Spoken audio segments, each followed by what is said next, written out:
오늘 아침 신문 보겠습니다. 5.18 민주화운동 43주기를 맞아 전두환 씨의 손자 전우원 씨의 인터뷰 기사 먼저 살펴보겠습니다. 네, 경향신문입니다.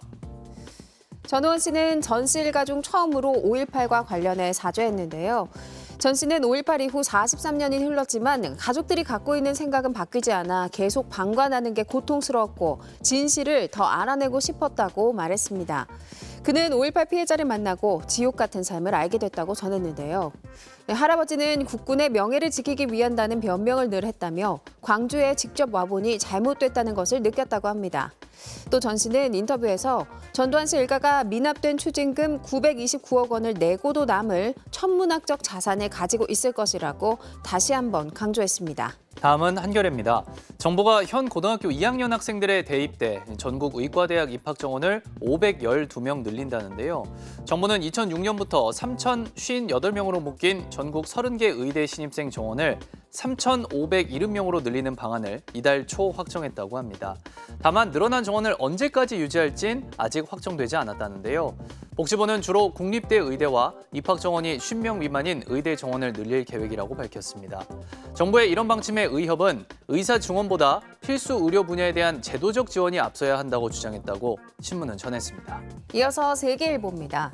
급할수록 선 넘는 오토바이의 무법 질주에 곳곳에서 가슴이 철렁한다는 제목의 기사입니다. 운전자 본인은 물론 다른 시민의 생명을 위협하는 오토바이의 폭주가 끊이질 않고 있다는데요. 도로교통법상 오토바이는 자동차와 동일해서 인도와 횡단보도를 주행하는 것은 엄연한 불법이지만 이를 어긴 채 보행자 사이를 질주하고 차로에서는 고개 운전으로 차량의 흐름을 방해하고 있다고 합니다.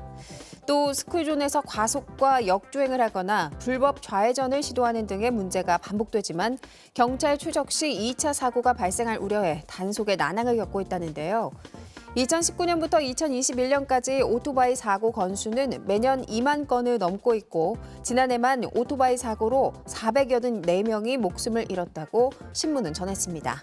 다음은 지역신문 기사 보겠습니다. 먼저 강원일보입니다. 강릉 대형 산불로 전신주 관리의 중요성이 높아지고 있지만 도심 곳곳의 노후 전신주는 여전히 관리가 미흡한 채 방치되고 있다는데요.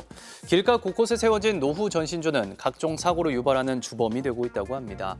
강원 지역 전선 지중화율은 10.7%로 전국 평균의 절반 수준에 불과하다는데요. 전신주 사고로 인한 피해가 속출하고 있지만 일선시구는 예산 부족을 이유로 지중화 사업을 미루고 있다고 신문은 전했습니다. 끝으로 대전일보입니다. 지역 내 소규모 박물관만 있는 탓에 제대로 된 지역 역사 보존이 이뤄지지 않고 있다고 하는데요. 대전 지역 내 국립박물관 유치를 위한 목소리가 지속적으로 제기되고 있다고 합니다. 제대로 된 박물관 하나 마련하지 못하고 있는 사이 지역 내 발굴 유물들은 타 지역으로 유출되고 있다고 하는데요. 일부는 공립 및 사립 박물관에 기증되기도 했고 민간에서 보관 중이거나 증여 및 거래되기도 했다고 합니다. 특히 지역 내 출토 유물들의 현 소재는 현황 파악조차 이뤄지지 않았다고 합니다. 지금까지 오늘 아침 신문이었습니다.